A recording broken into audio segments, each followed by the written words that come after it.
நம்ம கயலும் எழிலும் இப்படி ஜெயிச்சு மாஸ் காட்டுவாங்க அப்படின்னு சொல்லிட்டு யாருமே எதிர்பார்க்கவே இல்லை. அதாவது இப்போ என்னாச்சு அப்படின்னு பார்த்தீங்கன்னா, எல்லாரும் வீட்டில் இருக்கவங்க எல்லாருமே வந்து பார்த்தீங்கன்னா பயங்கரமாக பதட்டத்தில் இருக்காங்க. அதுவும் வந்து பார்த்தீங்கன்னா நம்ம கயலுக்கு அந்தளவுக்கு பதட்டம்லாம் எதுவுமே கிடையாது.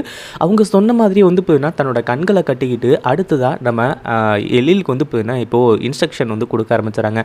அதாவது கயல் சொல்ல சொல்ல எழில் சமைக்கணும், அதுதான் வந்து பார்த்தீங்கன்னா இந்த இடத்துல அவங்க சொல்லியிருக்கிறது. அதனால் வந்து பார்த்தீங்கன்னா வேறு வழி கிடையாது.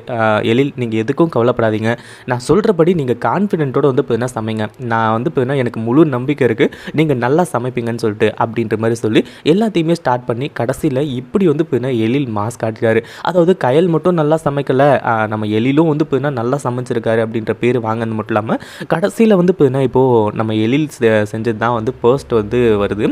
அதாவது மார்க்லாம் வந்து கொடுத்து பார்த்ததுக்கப்புறம் தான் நம்ம கயலும் எழிலும் ஜெயிச்சிட்டாங்க. இப்போ நேராக வந்து பார்த்தீங்கன்னா வீட்டுக்கு போனதுக்கப்புறமா நம்ம கயலுக்கும் எழிலுக்கும் சுற்றி போட்டு அடுத்ததாக வந்து பார்த்தீங்கன்னா வீட்டுக்குள்ளே கூட்டிகிட்டு வந்து ரொம்பவே சந்தோஷமாக இருக்க போகிறாங்க இந்த 5 லட்ச ரூபா வச்சுக்கிட்டு. இதை பற்றி நீங்கள் என்ன நினைக்கிறீங்க? இந்த வீடியோ பிடிச்சிருந்தா லைக் பண்ணுங்கள், ஷேர் பண்ணுங்கள். இப்போ தான் நம்ம சேனலுக்கு ஃபர்ஸ்ட் டைம் வரீங்க அப்படின்னா சப்ஸ்கிரைப் பண்ணிக்கோங்க.